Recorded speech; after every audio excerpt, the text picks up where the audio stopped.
Welcome. Good morning, everyone. Good morning. Great to see you. Good morning.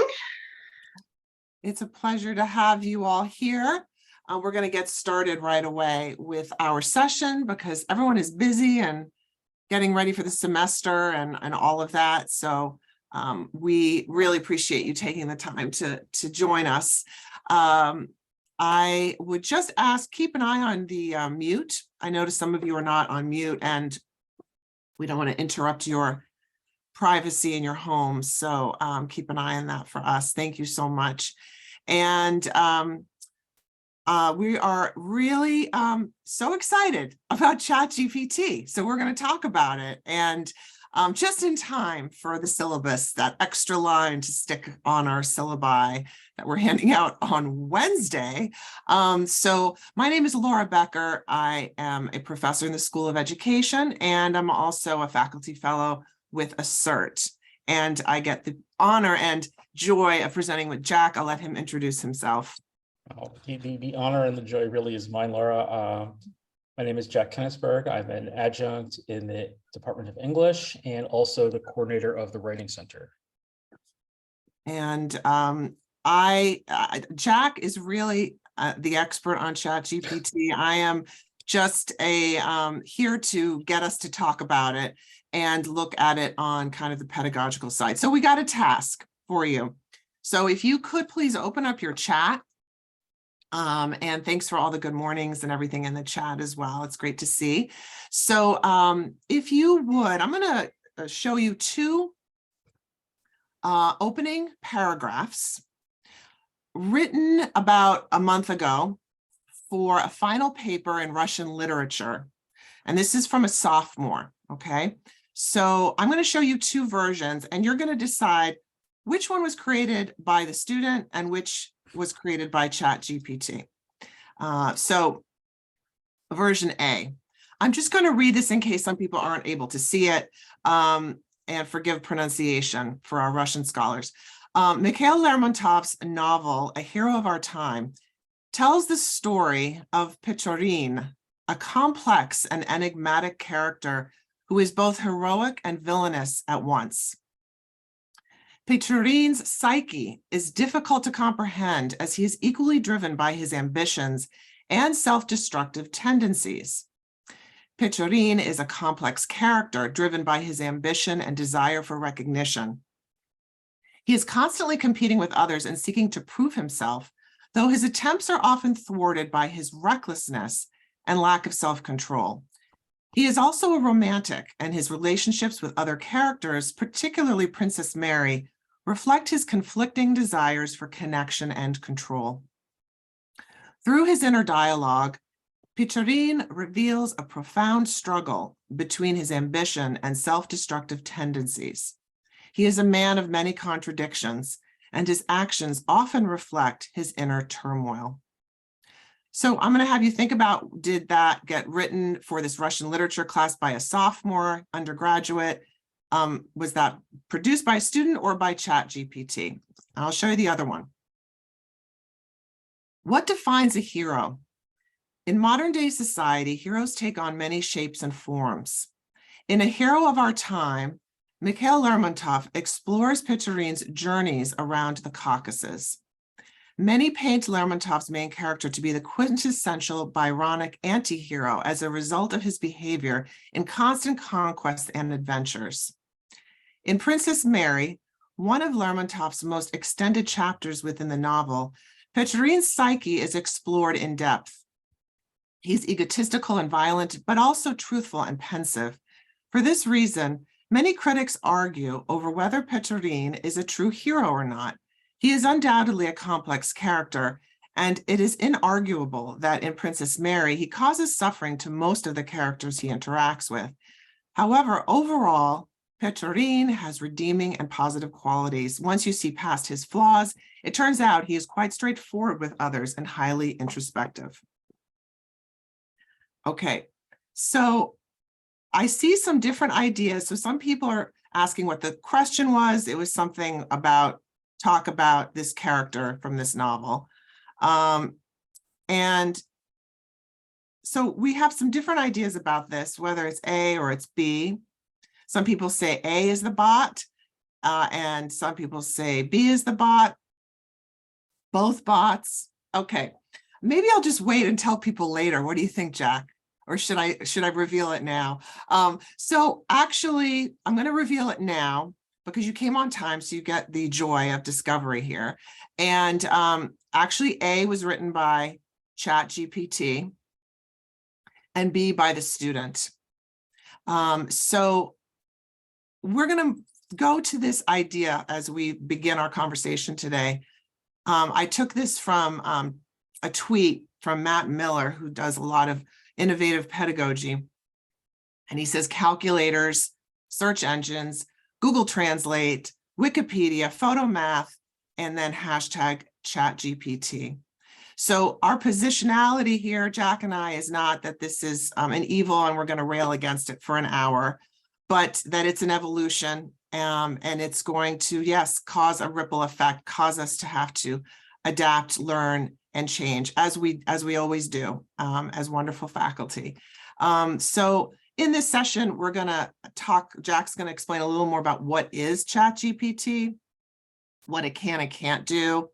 And then I'll talk a little about what language you might include in your syllabus about it, how it might inform assignment design, what resources there are, and then we'll have a little time for Q&A. So I'm going to turn it over to you, Jack, and you can just give me the high sign when you want me to advance the slide. I think it's time to advance the slide. So this is what OpenAI, the company that created ChatGPT, says about ChatGPT. When you first go to their website, it's that they've trained a model to interact conversationally. And maybe just advance, because I don't think we need to show OpenAI's thing, but the first thing I did is I actually asked ChatGPT to explain what it is in layman's terms.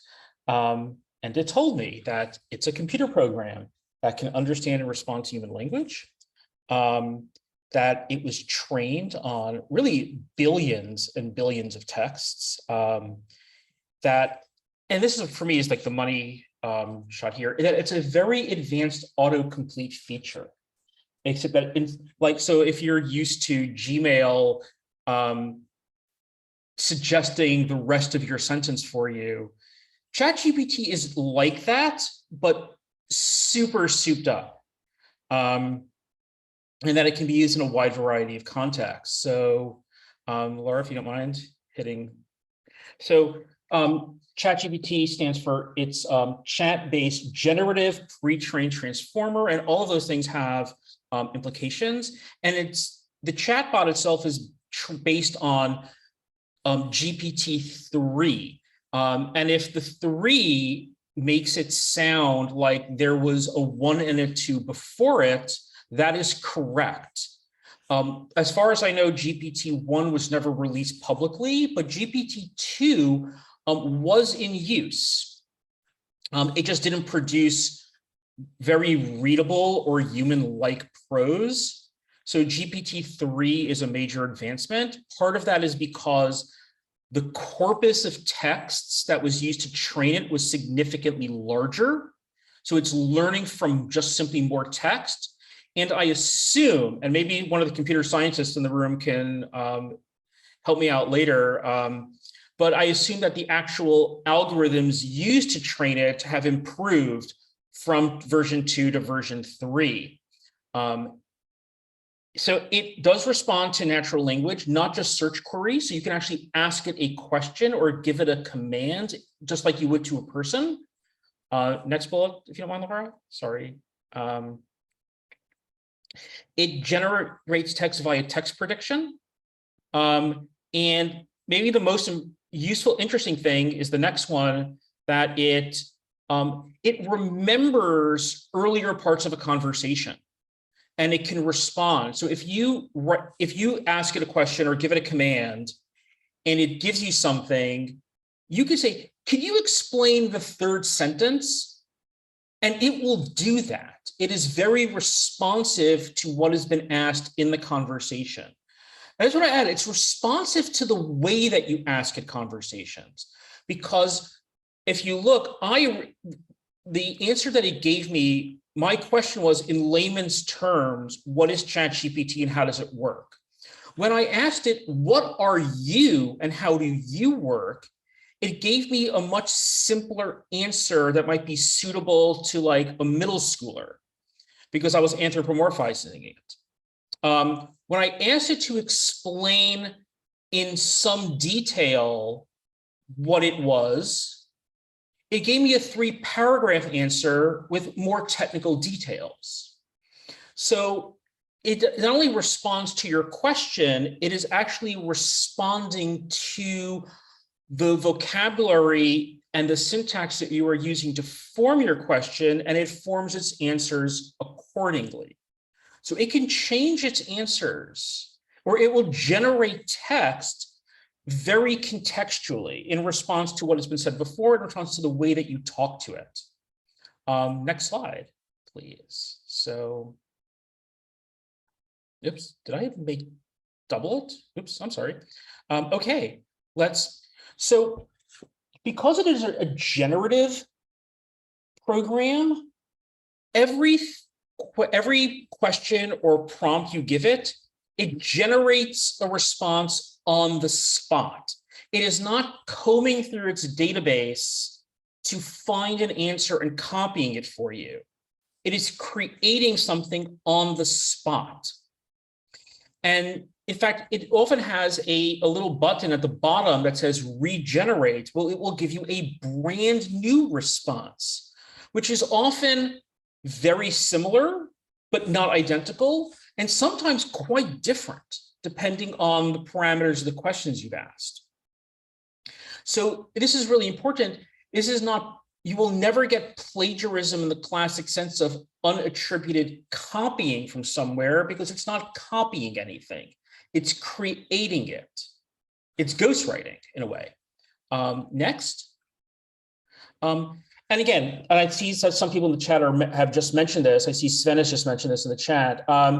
It's pre-trained, and that means it's either not being trained on anything it's seeing now, or that's not the majority of its training. Basically, it's limited to its training materials. And everything in its training materials is from 2021 and earlier. It cannot tell you about the midterm elections. It cannot tell you why on earth the Jets still can't develop a quarterback. It doesn't know anything after 2021. It knows plenty. Well, it doesn't know anything. It can recall or retrieve a plenty from before then. But everything in its training materials, for better or for worse, and there's definitely some worse, is all it can do. Next. And then because it can remember earlier parts of the conversation, it can change its original output. You can tell it to elaborate on something. You could tell it that it was wrong, and it will apologize for the confusion and then come up with something else. But that means, and this is like really important, it generates only a few hundred words at a time, which is not like enough for like a 10-page essay. But that's only at a time. You could ask it to elaborate on this, and it will give you another few hundred words. Elaborate on that, and give you another few hundred words. So you can build a 10,000-word manuscript through a number of iterations. And last, and then because it works by being predictive, it generates text that seems plausible contextually, not necessarily something that is accurate.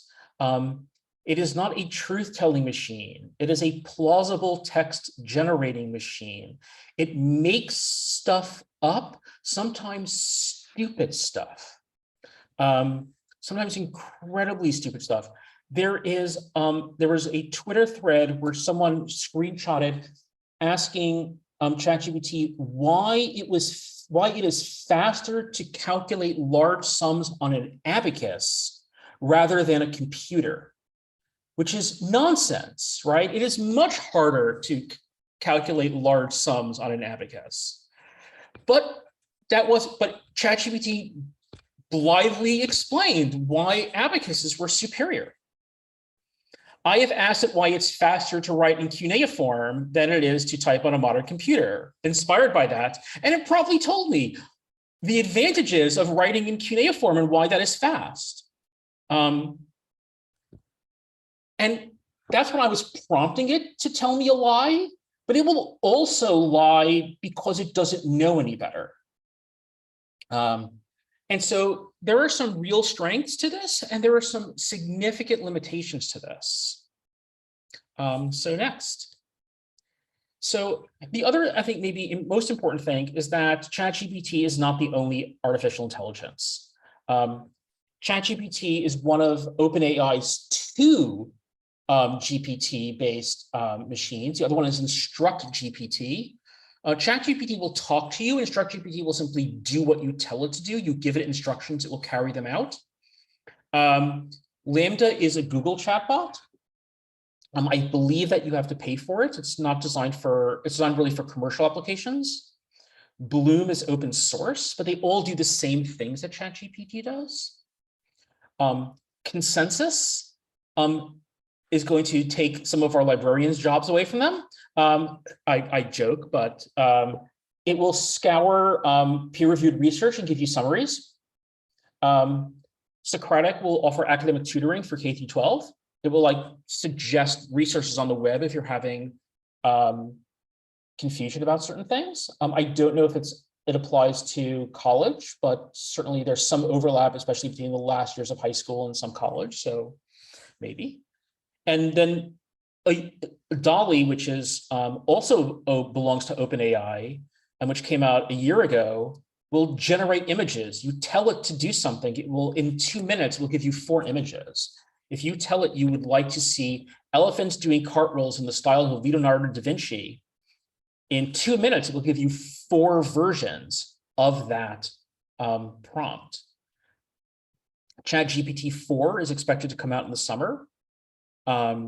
GPT-4 is an even larger training pool than GPT-3.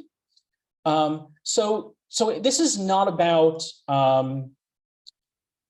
ChatGPT-3 and only ChatGPT-3. We are really at the beginning of a time when AI is going to become more and more widely available and, quite frankly, more and more capable. So anything that Laura and I will suggest to you today may very well be obsolete by the end of the week.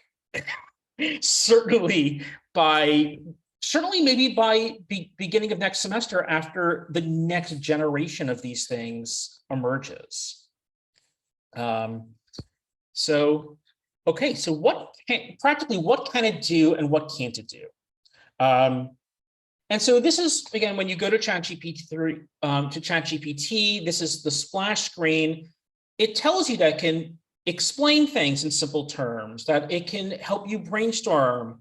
It has certain capabilities and it has certain limitations. And I want to go through some of those maybe in a little more detail. So next. Okay, so what it does mostly well. So it generates unique text that responds coherently to a prompt and about 500 words at a time. So like I mentioned this before, but it can elaborate on what it was said. It also doesn't just write prose, it also writes computer code. Anything textual. It's very bad at drawing things like an ASCII art, but it can write anything. And not just in English. It also has a number of different languages and it can translate from one language to another. With certain languages, it claims to be very certain. With other languages, it claims that it's not an expert and recommends that you ask a native speaker. I did this with the Gettysburg Address. I had it translated into Spanish and into Hebrew just last night. And for Spanish, it gave me the translation. It told me this was the translation. For Hebrew, it said, well, I'm trying, but you should ask a native speaker of Hebrew. It can also provide feedback on written content. You can throw, this, by the way, might automate parts of our job, because you can throw in a student essay and ask it to provide feedback. I threw in a 10-page paper and it took it like 4 or 5 minutes.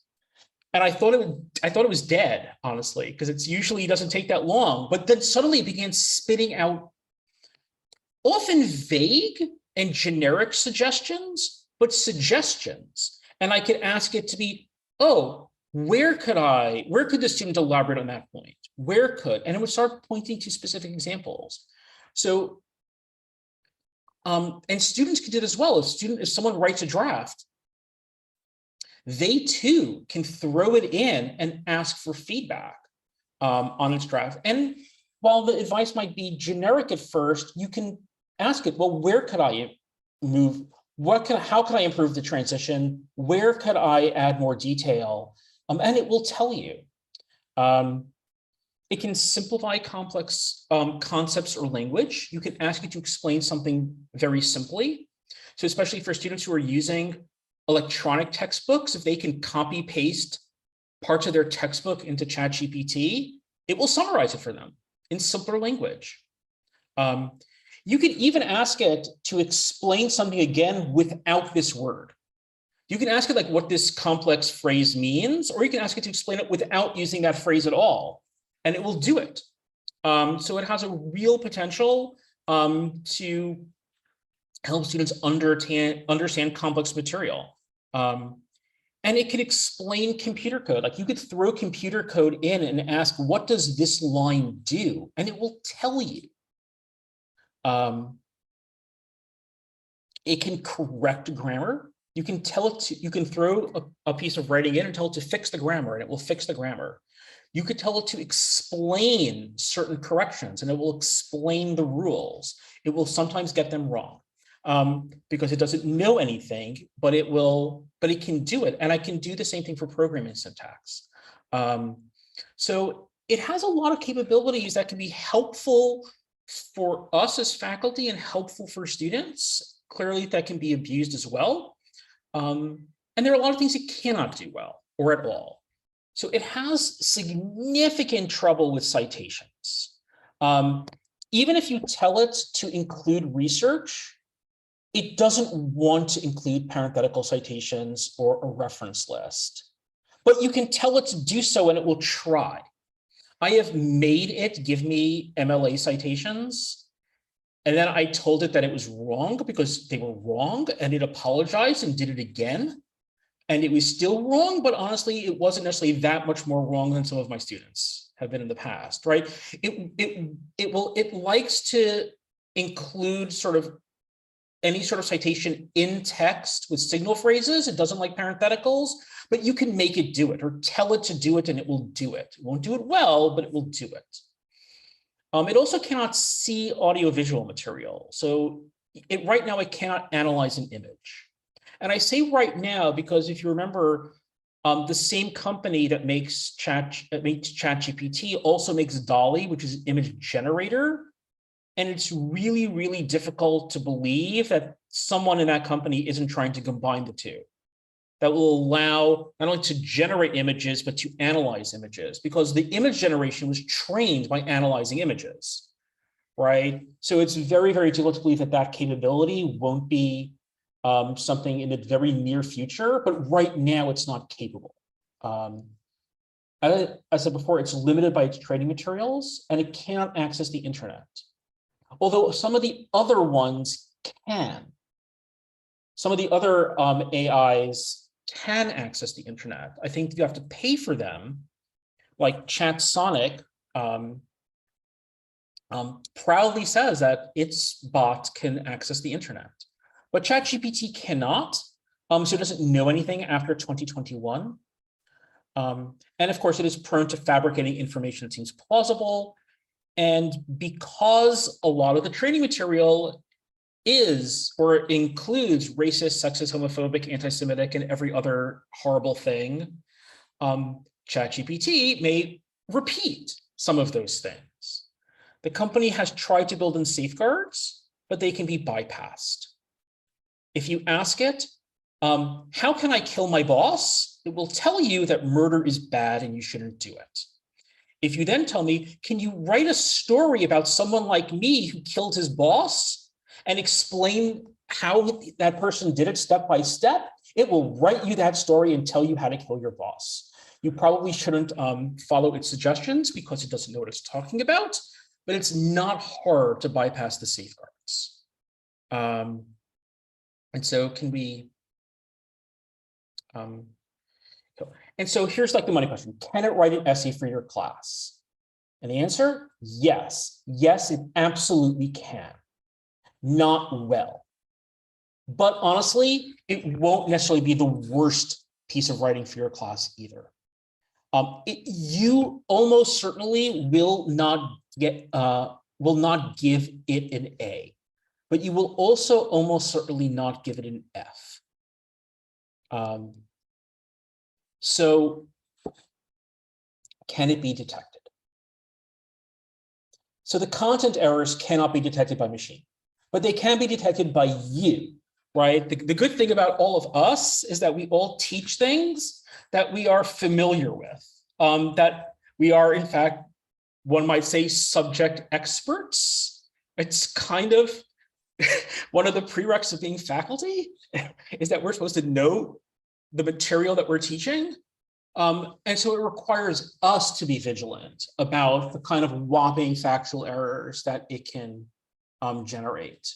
But the writing style can be detected. In fact, I think, when Laura first posted that thing about choosing A and B, most of you did, in fact, pick up certain stylistic elements, the fact that it's repetitive, the fact that it's vague and blithe. There's a number of things that it can be detected.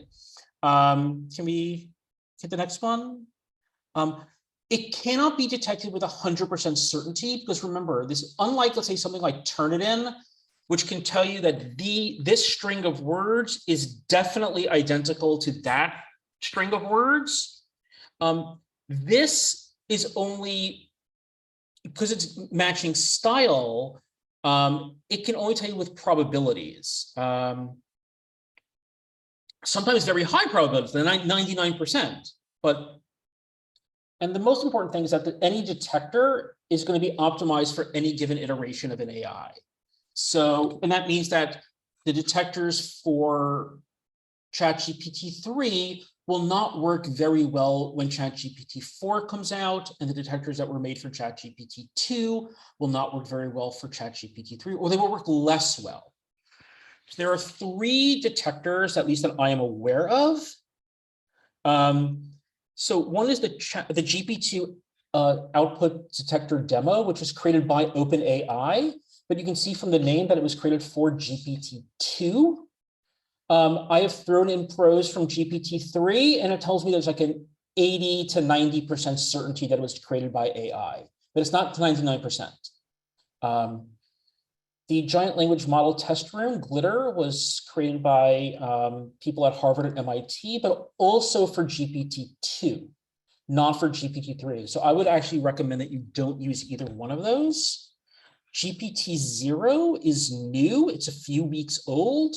It was created by an undergraduate student at Princeton for GPT-3. And it works by analyzing 2 sentence features. It's the one that was created for GPT-3. So if you're going to try to use detectors, that's probably the one to use. And it is free for use, at least for now. And I think that is my bit. And I think this is a good way to lead into then, since we know it can be used to write, and we know that it has certain capabilities, we know that it can be detected, what should you actually do about it? And I'll turn it over to Laura. And I'll be brief because I'm sure you're ahead of me probably on all of this, but these are just some ideas that we wanted to pull together for you. I wanted to ask one question to you, Jack, that came up in the chat. We will have a little time for Q&A in a moment, but the question was from Jill Gross: if you load an essay into ChatGPT, can you ask if ChatGPT wrote it? I don't know. I haven't tried that particular one. I've usually just thrown them into things like ChatGPT 0, and I've actually tested the same thing on the GPT generator, the Glitter and 0. I never tried turning it back into itself, like that sort of reflexive. It's very testable. I'm not going to do it right this second, but I could do it by this afternoon. I think the answer is no, you can't tell, because it is unique each time it outputs, and it's not storing that particular output. But this is a great, all of what Jack has presented really does kind of lead into a lot of the questions you're putting in the chat, and hopefully what Jack and I kind of anticipated would be just maybe top of mind questions right now in terms of, are students on this already? Oh yeah. Oh yeah. So let's take a look at the ways we can acknowledge that, strategize, etc. So in terms of syllabus, just wanted to start with using this as a chance to open a dialogue with students about privacy concerns, because OpenAI doesn't contract with universities. It's not protecting student data. And when you log in, eventually, I know some of you said it takes a while to get on because it's so overloaded right now. It will tell you it wants your cell phone, it wants your email, and it is not protecting them. At this point, you might want to open in that way. This is some examples of some of the privacy concerns that an individual might have about using ChatGPT, from data security, misuse of data, etc. So that can be actually an entry point. As someone wrote in the chat, you know, if you're not paying for it, you're the product, you know, so it's important for students also to realize that as they're using it, they could be opening themselves up for other privacy concerns. And of course, the more they use it, the more usable it is too. So it's interesting. Another thing, of course, is to use it as a chance to open a dialogue with students about academic integrity. How is this different from having, as Jack mentioned, someone ghostwrite your paper, paying a friend to write a paper for you? How is it different from that? You can talk about how to properly cite from ChatGPT. You could invite your students actually to help craft a policy on it for your class and pull that into your syllabus. You can discuss honor code, because as you know, before we even talked about ChatGPT, there were so many other ways. And I like the Google Translate example because, of course, a lot of us who work with foreign language teaching have been struggling with this one for a while. So how do you help students recognize the choices they're making when they use ChatGPT to complete an assignment? I asked ChatGPT, you know, how do I cite you if I use you? So they gave actually some examples here of how to use APA format. I noticed in the chat, people were asking, yes, MLA, APA, Chicago, etc. And that one of the things I mean, there's just too much information right now about ChatGPT. It's like overwhelming, but one thing that struck me was not anthropomorphizing it's not a person, you know, it's an output. So helping students kind of realize exactly what they're dealing with. Syllabus suggestions. So possible statements, and I've placed them a little bit on a range from absolutely prohibiting it to more with caveats. So if you absolutely prohibit it, you know, saying something like, unless explicitly stated, artificial intelligence-based technologies must not be used, okay?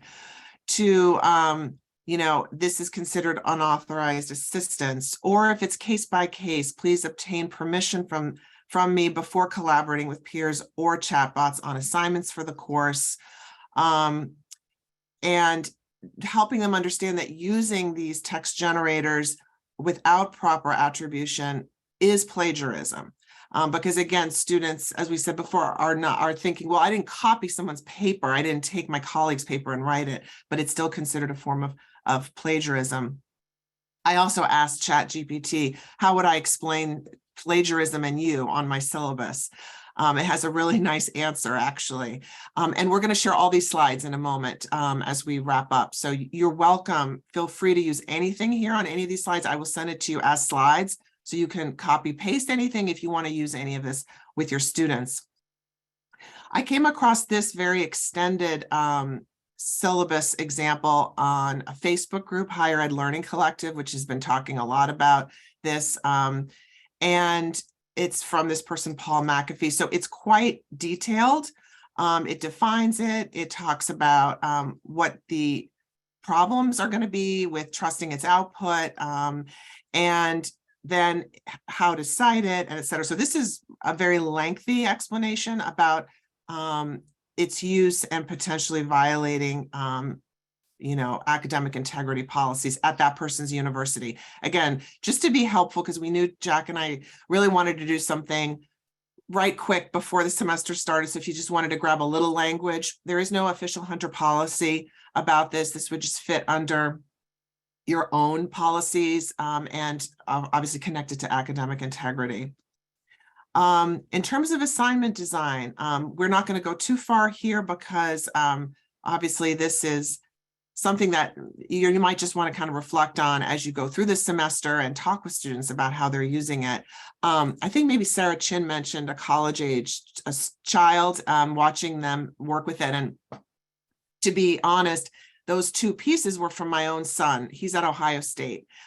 He's not an English major at all, but he did that for me. He tried to do both, and he was disgusted by what it put out. And he said, my professor would never accept that. There's no citations. It doesn't really reference exactly what we were supposed to talk about.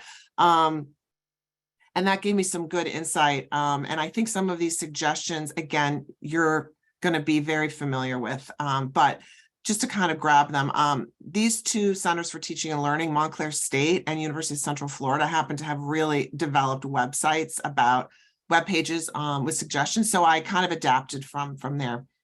And this ties right back to some of the things Jack was mentioning. Hyper customizing. Obviously, if you can ask students to use things that they could only have talked about in class with you, then that makes it a lot harder for ChatGPT to operate. So make sure to include two of our discussion, conversations in class about XYZ in the paper. Using images or videos that students have to respond to in the assignment. Breaking it up because it disincentivizes kind of let me do this quick and cheat. Obviously, high touch in writing class assignments, actually having students write in front of you, doing some kind of diagnostic to get a little sense of their writing, thinking about assignments that might really require a lot of citation because that's going to make it a little more difficult. As Jack mentioned, writing about things that are going to happen 2022 and beyond would be more challenging for the output to be created. Try it yourself. If you have a writing prompt, put it in ChatGPT yourself. See what happens. That will give you a good sense of kind of the as Jack was mentioning, the rhetorical style. It's going to try to pick up on how you've entered the prompt, and your students are most likely going to pick up the prompt and drop it in. One of the things that I found interesting was, let's say it comes out, I take that exact passage that ChatGPT just produced, I put rewrite : in front of it. I put it back in, and it gives me the same thing with different language, and you can keep doing that. It mostly just moves words around a little bit, and that's why some of those detectors are very challenging, because with just a few words in different places, all of a sudden it looks like it's, original.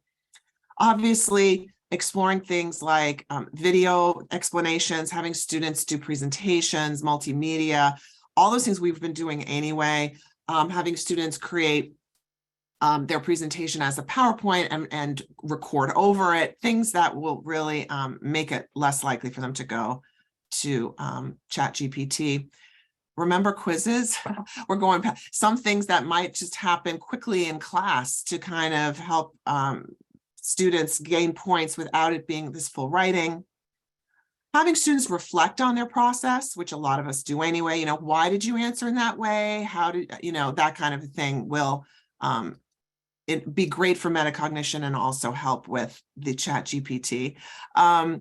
And this is probably a lot of you know Ditch That Textbook. It's a great resource for using lots of technologies, and they've already come up with 20 ways to actually purposefully incorporate ChatGPT as the base of an assignment. And some of you are already putting that in the chat.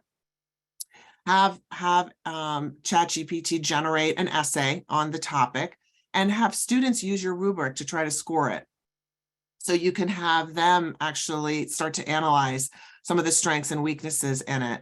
Ask them to analyze the strengths and weaknesses of a ChatGPT response. Have them take the AI output and put it into a document where they have to use track changes. And the track changes is what you grade. How do they expand on it or change things around? So there's a lot of great ideas there for just grabbing it as an opportunity, for creativity. Resources. There are so many resources. And as you know, Xiaochuan is wonderful to all of us and has made a very easy to read list. I'm not good like that because I like to put everything on here, but this is a lot of stuff. I tried to put a title with the link. A lot of it are things that you've mentioned. Some things I just got today. As Jack said, by next week, there'll be newer and newer things. But I tried to include things that you could include for your students. So you could assign it almost as a quick reading for them. And then to come in and talk about ChatGPT, or things that give you creative ideas for your assignments. Those are kind of part of the resources. Webinars, they're going to start to spring up. Some things that are happening sooner than later at CUNY. There is a conversation at Baruch coming up in a couple days. There are conversations I noticed in February. Stony Brook is actually well known for computer science, and they have a discussion there. There's a person, Ryan Watkins, who's been very active talking about ChatGPT, who is at GW University. He's going to be speaking. So I just wanted to include those. So if you wanted to even assign your students to attend one of these, or you yourself attend. And we wanted to leave a little bit of time for questions and sharing any ideas as well. And Jack, if you want to jump in too, I'm going to turn off the share screen. Feel free to raise your hand if you'd like to share a thought, a concern, a question. And don't worry if you feel like, oh, if this was already answered. It's totally fine. This